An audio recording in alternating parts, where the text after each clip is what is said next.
ഇപ്പോൾ ABVPയുടെ സംസ്ഥാന joint secretary Gokul Krishna കൂടി ചേരുന്നു. ഗോകുൽ, ആദ്യം തന്നെ അഭിനന്ദനങ്ങൾ. കാരണം വിദ്യാർത്ഥി പരിഷത്തിനെ സംബന്ധിച്ചിടത്തോളം നിങ്ങൾ മാത്രമാണ് വിദ്യാർത്ഥി സംഘടനകളിൽ ഇത് കേരളത്തിന് അനിവാര്യമാണ്, ഈ പദ്ധതി വേണം എന്ന് ആദ്യം മുതൽ അവസാനം വരെ നിലപാടെടുത്തത്. അതിനാൽ തന്നെ ABVPയുടെ ഒരു വിജയം കൂടിയാണിതെന്ന കാര്യത്തിൽ യാതൊരു സംശയമില്ല. പക്ഷേ ഇപ്പോൾ കേരളത്തിൽ നടന്നുകൊണ്ട് നിൽക്കുന്ന ചർച്ചകളെ, വിവാദങ്ങളെ എങ്ങനെയാണ് നോക്കിക്കാണുന്നത് ഗോകുൽ? അതെ, നമ്മളിവിടെ പറഞ്ഞ പോലെ തന്നെ ABVP മാത്രമാണ് ഒരു വിദ്യാർത്ഥി സംഘടനകളിൽ PM ശ്രീ ഇവിടെ വേണം എന്നൊരു നിലപാട് കൃത്യമായിട്ട് എടുത്തത്. ആ നിലപാടിൽ ഉറച്ചു നിന്നുകൊണ്ട് 2 സെക്രട്ടേറിയറ്റ് മാർച്ചുകൾ, തുടർച്ചയായ കരിങ്കൊടി പ്രതിഷേധങ്ങൾ, ജില്ലാ കേന്ദ്രങ്ങളിലുള്ള പ്രതിഷേധങ്ങൾ, അത്തരത്തില് മാസങ്ങളോളം നീണ്ട സമരത്തിന്റെ വലിയൊരു വിജയമാണ് ഇപ്പോ കേരളം PM ശ്രീയുടെ ഭാഗമായിരിക്കുന്നത്. ഇപ്പോ ഉണ്ടായിരിക്കുന്ന സംഭവ വികാസങ്ങൾ, അതായത് CPI എതിർക്കുന്നു, അത്തരത്തിലുള്ള കാര്യങ്ങൾ കേവലമായ ഇടുങ്ങിയ ചിന്താഗതിയാണ്, കേവലമായ രാഷ്ട്രീയ താല്പര്യങ്ങൾ മാത്രം മുൻനിർത്തിയാണ് അത്തരത്തിലുള്ള നിലപാടുകൾ CPI പോലെയുള്ള പാർട്ടികൾ സ്വീകരിക്കുന്നത്.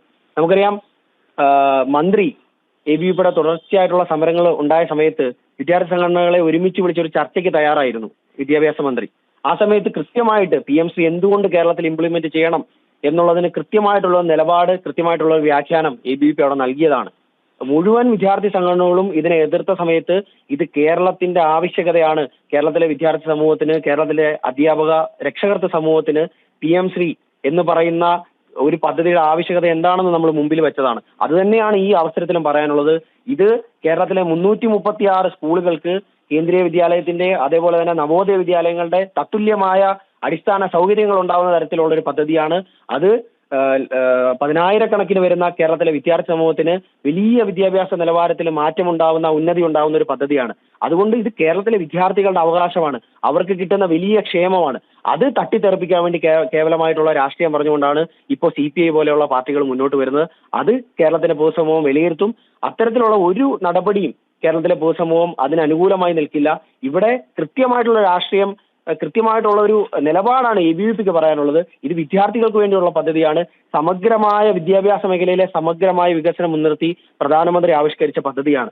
അത് കേരളത്തിലെ വിദ്യാർത്ഥികൾക്ക് ഉപയോഗപ്രദമാവണം എന്നുള്ളൊരു നിലപാടാണ് കൃത്യമായിട്ടും ABVPക്കുള്ളത്. ഇത് ABVPയുടെ വലിയൊരു സമര വിജയം തന്നെയാണ്. ABVPയുടെ സംസ്ഥാന സെക്രട്ടറി അടക്കം തെരുവുകളിൽ CPM-ന്റെ ഗുണ്ടകളെ അണിനിർത്തിക്കൊണ്ട് നേരിട്ടൊരു സാഹചര്യം ഉണ്ടായിരുന്നു ഈ പദ്ധതിക്ക് വേണ്ടി വാദിച്ചതിന്റെ പേരിൽ.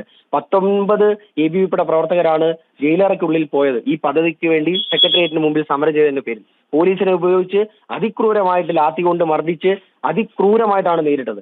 അത്തരത്തിൽ വലിയ ത്യാഗത്തിന്റെയും വലിയ ഫോളോ അപ്പിന്റെയും വലിയൊരു വിജയം തന്നെയാണ് ABVP ഈ പദ്ധതിയിൽ നേരിട്ടത്. വലിയ വിദ്യാർത്ഥി സമ്മർദ്ദത്തിന് മുമ്പിലാണ് കേരളത്തിലെ വിദ്യാഭ്യാസ മന്ത്രിക്ക്, കേരളത്തിന്റെ സർക്കാരിന് ഈ പദ്ധതിയിൽ ഒപ്പിടേണ്ടി വന്നത്. അതുപോലെ നമ്മൾ ചിന്തിക്കുക, ഏത് സാഹചര്യത്തിലാണ് നമ്മൾ നിൽക്കുന്നത്.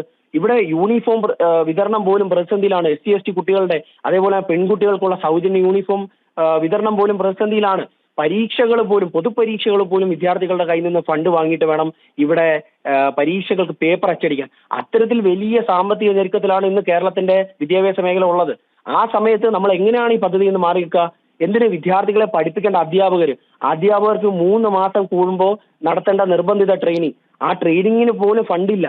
ആ ഒരു അവസ്ഥയിലാണ് നമ്മൾ നിൽക്കുന്നത്. ആ സമയത്താണ് കേവലമായ രാഷ്ട്രീയ താല്പര്യങ്ങൾ.